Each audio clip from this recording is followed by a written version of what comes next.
Welcome to Storytime with Coco. Today we'll be reading How I Became a Pirate, written by Melinda Long, illustrated by David Shannon.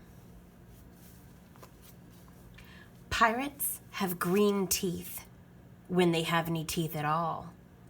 I know about pirates because one day, when I was at the beach building a sand castle and minding my own business, a pirate ship sailed into view. I knew what it was because its flag had a skull and crossbones on it, and because I could hear the pirates singing, "Hey ho, blow the man down." They were a little off key. I tried to tell Dad, but he was busy setting up the beach umbrella. I tried to tell Mom, but she was busy slathering my baby sister with sunblock.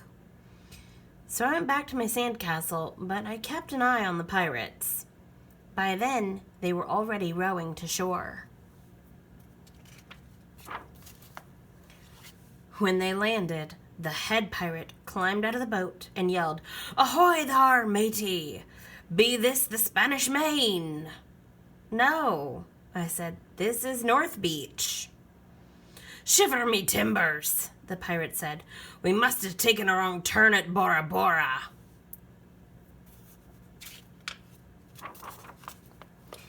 He walked around my sandcastle. He looked at the moat and then yelled back to his crew, "He's a digger, he is, and a good one to boot." "Ah, good one to boot," the others agreed. "What be your name, matey?" the head pirate asked.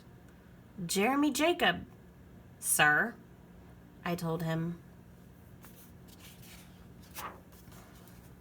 "Well, Jeremy Jacob," he said, "you're looking at Braidbeer and his crew.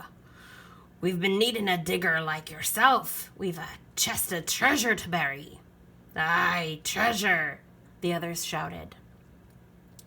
"You're coming with us," Braidbeard told me. I didn't think Mom and Dad would mind, as long as I got back in time for soccer practice the next day.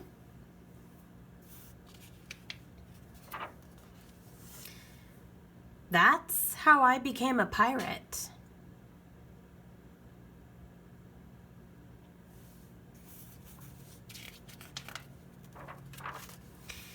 As soon as we were on board, Braidbeard showed me the chest of gold and jewels. "Gotta find a safe place for this here treasure. It's high time we were off," he announced. "We're off!" we all shouted. And then we set sail.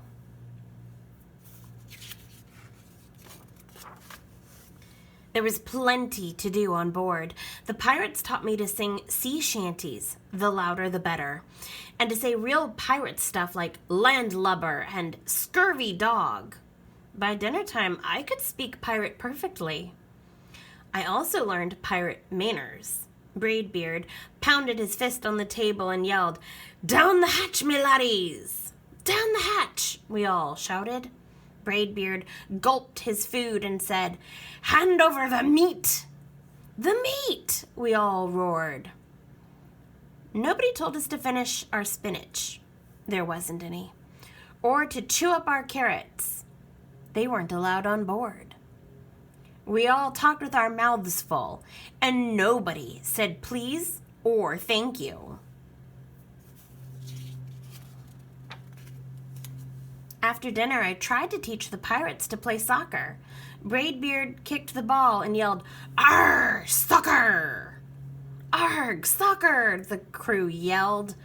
Then everyone dove for the ball at once, and it rolled right off the deck. "After it, me hearties!" Braidbeard commanded. "After it?" we all whispered. We fought over who would go get the ball, but it didn't matter anyway because a shark came along and swallowed it in one gulp. So much for soccer.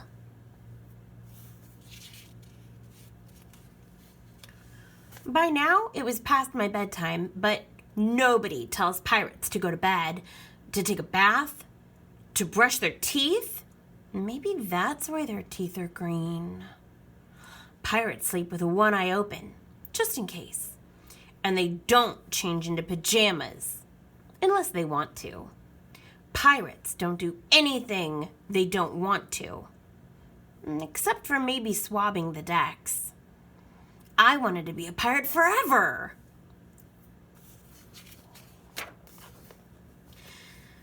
But then I found out what else they don't do. When I couldn't stay awake any longer, I asked Braidbeard to tuck me in and read me a story. "Tuck you in?" he bellowed. "Pirates don't tuck." "No tucking!" the crew cried. And the only thing they had to read was a map. "Don't you have any books?" I asked. Braidbeard looked confused. "Books?" I didn't even bother to ask about a goodnight kiss.